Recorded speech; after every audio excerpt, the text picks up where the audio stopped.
some over there. Go.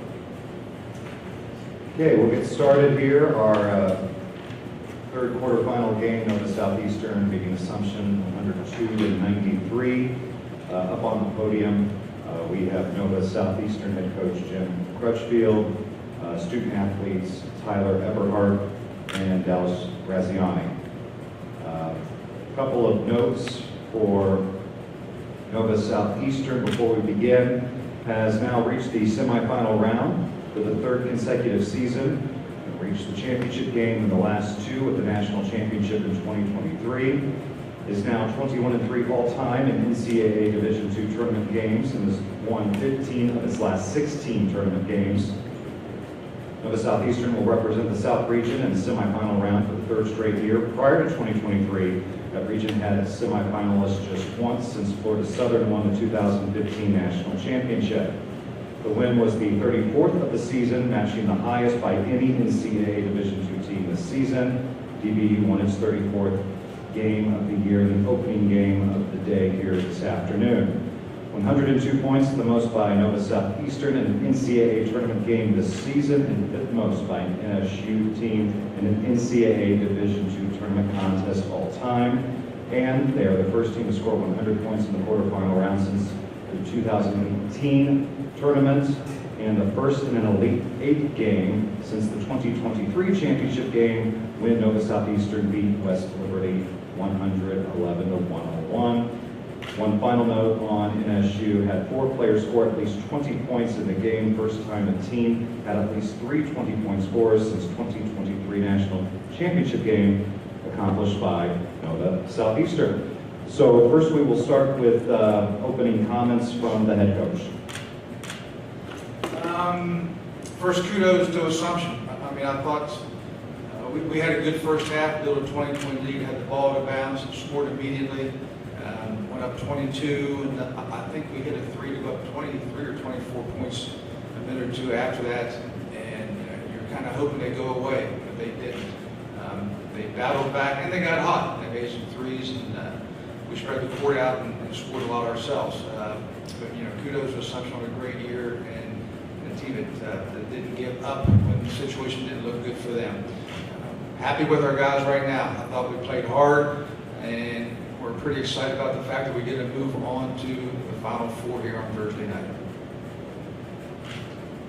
Okay, and now we'll open it up for questions for our student athletes. Jim Powers, NCAA. Dallas, number one, did you know you were right around the possibility of a triple-double? Not really. I was just trying to focus on getting the win with the guys. But I think 8 rebounds was the most I've had in my career. And this is for both of you guys. The way you guys are just distributing the basketball, it was so much. It's so much fun to watch with 4 guys over 20. Talk about just the cohesiveness that you guys have on the court. The way you pass, you look, you find the open man, and get everybody involved. Yeah, I think it goes back to just how we enjoy being around each other. We're a tight-knit group of guys, and we enjoy each other's presence. I think that translates on the court. We all know the spots each other like. We know the shots each other like, so we're just trying to find each other in the best spots we can. I think we do a pretty good job of that tonight. Yeah, absolutely. I think we do a good job. I mean, they were doubling the ball screen a little bit. I think we did a pretty good job of getting out, finding the guys, and kind of playing full on through whatever it was. And like you said, we kind of late in the season, we kind of know each other real well, and we know when someone's cutting, when someone's there, and stuff like that. So just playing together for the whole season, we're really in tune. John Levin, Nova Southeastern University. Dallas, the last time you were here, you helped the Sharks win a national championship. What does it mean to you to be back leading the team once again? It's awesome. I think a great team, great group of guys. I love being back. It's been a fun year, and I think it was a pretty good first game for us, and hopefully we can keep going. Tyler, this is your first time playing in Evansville. What's the experience been like for you as just part of the Sharks team this year and then playing today? Yeah, I mean, to speak on being a Shark in general, this first year for me has been incredible. It's been everything I wanted, looking for a new school, so I'm super thankful for that. you know, and then for Evansville, it's been a fun experience. You know, I'm trying to take it all in, playing in a big arena and playing with some of my best friends out here. So it's been a lot of fun, and just hoping we keep moving on.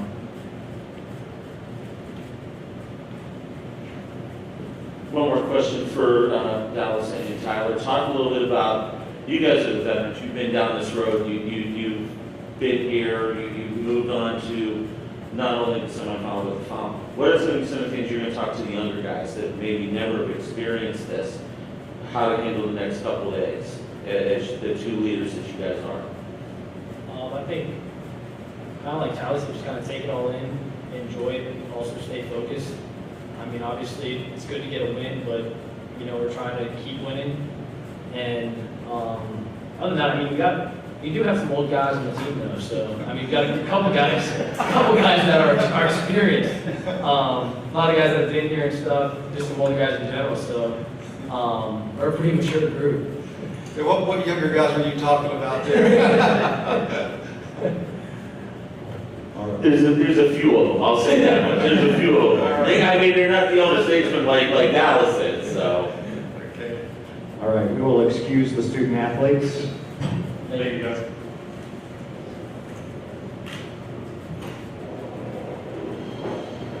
And now we will open for questions for the coach. Coach, I'll go ahead and open up with you. You know, Assumption just wouldn't go away. And was that something that you guys kind of knew watching them through the regional and your scout and everything, that you may get up, but they're just going to keep chipping away and chipping away? You know, we didn't know if they'd be chipping away, but we knew the capability was there because they can score in bunches. You know, they were shooting a lot of threes the first half, but they weren't going in, and that can change too, and it did. They started going in. You know, I thought we let them get through gaps and get to the rim a few too many times. I left there a few loose balls. We were scoring at a rate that was good enough to protect our lead, but we weren't defending well enough to protect our lead. And a couple of times we were trading twos for threes, and they were gaining a point. A couple of times we missed a free throw. So, you know, it was more on the defensive end by far than the offensive end. We had a couple of uncharacteristic turnovers, but for the most part, Assumption showed a lot of what we call gumption in the Shark locker room. And I like the fact that we're playing against a team that didn't say, well, we're going to lose, so let me get mine on the big stage. They were fighting to win a basketball game, and I appreciate that as a coach. And talk about your crew, 4 guys with 20 and plus, Dallas almost pulling on for triple-double. I mean, you've got to be really happy with the way your offense has been playing through the regional and getting here to Evansville today. Yeah, I am really happy with our players because of the team concept. They have absolutely no selfishness in them at all. I don't think I've ever once even thought that one of our players was more concerned about his individual honor or his points or anything else.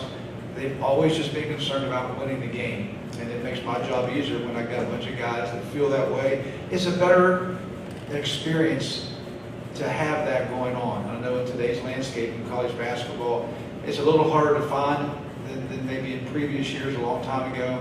But we do have that going on. There's a lot of things I feel like we're not doing real well in. But when it comes down to unselfish play, we got that going on. Coach, to the surprise of no one, Dallas surprised he only played all 40 minutes tonight. Talk about just what he brings to the program, to the team, and like what it's meant to have him back. I mean, he's got that fire in him that is a little contagious, and he makes plays. You know, he's got that combination of, you know, he hits big shots, he makes big steals.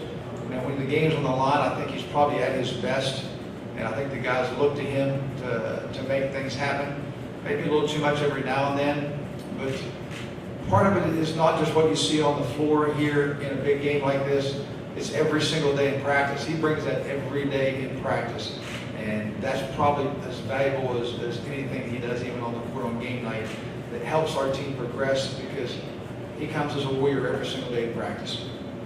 And last question for me, just talk about Tyler Eberhart's performance. You know, he's kind of been just the unsung guy all season long. Is that what you were looking for, like when you saw him in the portal, or like what experiences he bring to the team?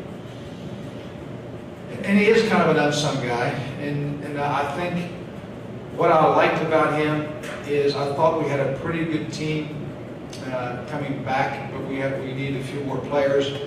And in today's world, you can bring in a guy that may score a lot of points or does a lot of things, but that concept of will there be any subtraction with the addition?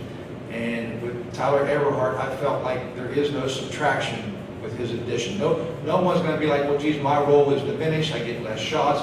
No one's role is diminished because Tyler Eberhart walked into our program. And a lot of times you got to be careful when you're bringing guys in off the transfer portal now. That it can wreak a little havoc on the chemistry of your team. Absolutely zero negative things, zero subtraction. Tyler Eberhart is strictly a positive guy when it comes to what he brought to the team. Thank you, Coach. Thank you.